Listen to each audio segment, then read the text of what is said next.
Okay, in this video we're going to bottle into these 3 6-liter jugs out of a 5-gallon batch. And first thing I do is pour a little bit of sanitizer in there. By the way, this is not rocket science, just me doing what I do.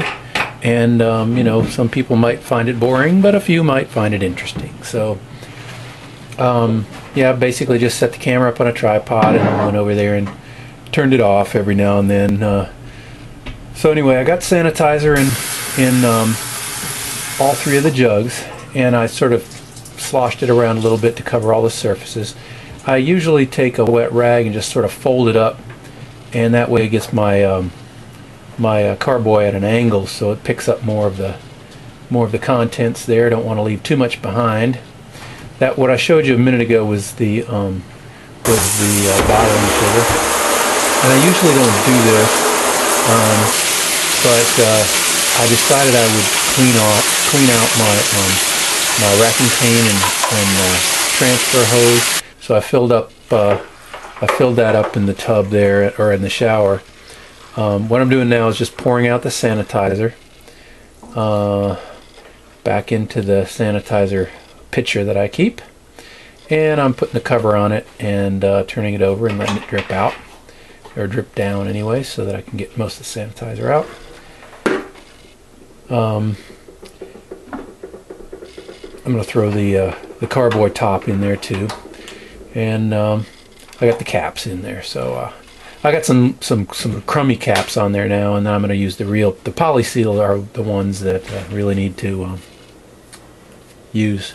Now, what I was showing there before turning the light off was basically I left those soaking in the warm OxyClean solution for a couple of hours.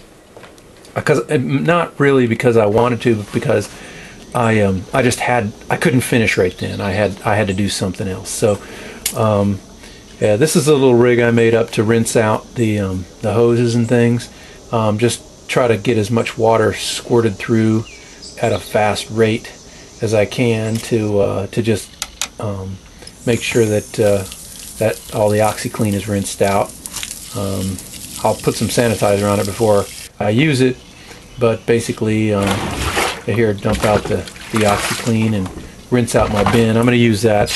I know that what I could do, instead of immersing the entire racking cane and hose, is I could just assemble it and then just pump through it, which I do that sometimes. I basically just take a carboy and put sanitizer in it, and then I'll just pump through it. That's what I'll do most of the time. This particular time, I thought I needed to clean it out a little bit better. So here's my bottling sugar. I'm going to split this in half. Instead of putting a third, I'm going to put it in half, and with one of the 3 6-liters, I'm going to force carbonate it, so I don't need any bottling sugar in it. So it looks like a lot of volume, and it sort of is, but I overshot my I undershot my volume, and I overshot my gravities, so it's going to be probably coming out just about right, even though there's, you know, a little bit of water in there. So now I've got 2 of the 6-liter bottles with bottling sugar in it, and here I'm assembling the racking cane onto the carboy top, the 2-port carboy top. And I know I do have a auto siphon, by the way. I just like to use this for whatever reason. I have an auto siphon. I just don't use it. I usually go ahead and just use this method, which uses a little air pump that I got to fill up the yoga ball. It just you just push it onto the one. You'll see in a minute, but you push it onto the port and then give it a pump, and then it'll force the carboy contents out into the up the racking cane and then down into the bottle. So here I'm going to stick the bottle filling wand into the first 6-liter, take the bubbler off the carboy, and then drop the racking cane with the carboy topper into the 5-gallon batch, or approximately slightly under 5 gallons, and try to be gentle here and not stir up too much. And here's that little pump I got. Push it into the second port. Give it a couple of pumps, and the liquid's flowing nicely down into the 6 liter. So now it's just a time to wait. I could put that on the floor, by the way, to speed it up. The hose is actually long enough to get it on the floor, but I usually just I wasn't in any big hurry. I take a little grease pencil and mark the bottle so that I know what's in there after a few weeks of bottling. So here I'm getting ready for the second one.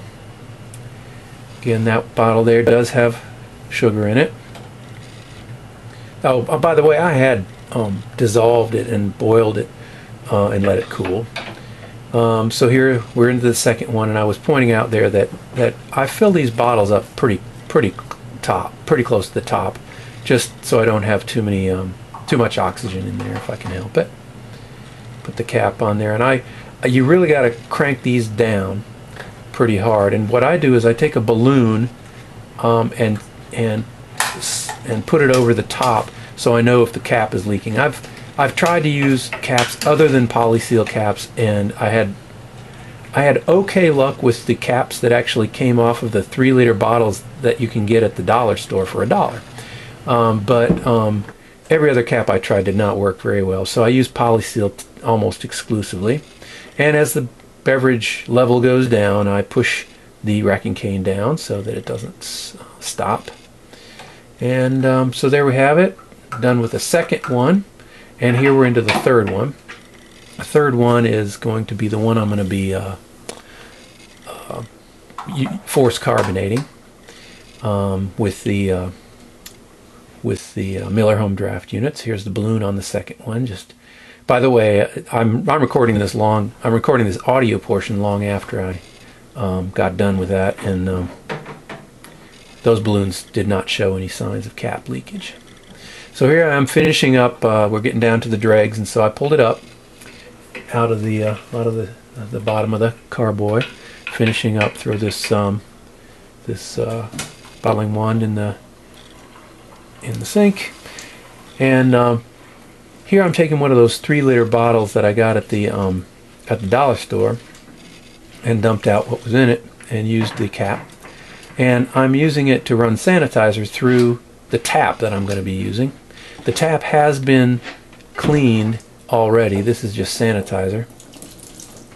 Doesn't look too clear to me, but I think I might have thrown those. Probably shouldn't have thrown the racking cane into that before I did that. But anyway, I think it's still good. Actually, I've drank the beer already. It's good. I got one right here. Here it is. Cheers. So anyway, I got the sanitizer run through the tap, and I'm going to insert that in that third 6 liter, and tighten it on there good and tight. I'm going to show you in a minute that there is a possibility that when you put the tap on, especially if it's not the same bottle that it came off of, you're going to have to cut out the stop. And oh geez, I'm surprised I didn't cut this part out. Anyway, I'm zooming in on the. Hopefully, you'll be able to see that there's a little stop there. And I screwed this up. The shot got screwed up. But anyway, you cut off a little plastic tab, and you're able to torque it down a little harder, a little bit farther. It might not be necessary in most cases, but I like to keep them pretty tight. So anyway, I'm going to twist in the CO2 cartridge right now, and I don't know if you can hear it here.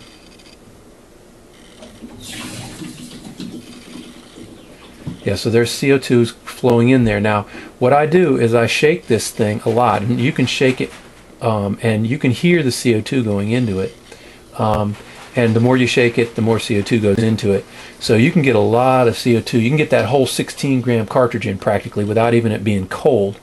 So I got most of it in there, and then I just put it in the fridge, and I put another CO2 cartridge in it.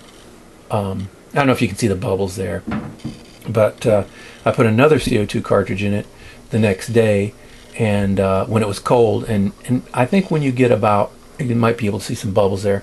you might be able to get maybe 2 16-gram, or maybe 1.5 16-gram cartridges into the beer, and then you can start serving it, and it'll probably be pretty carbonated.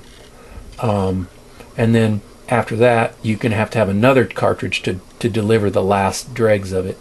I sort of like the Tapadraft with the 8 grams, but they switched to 16, so you got to spend maybe 3 CO2 cartridges.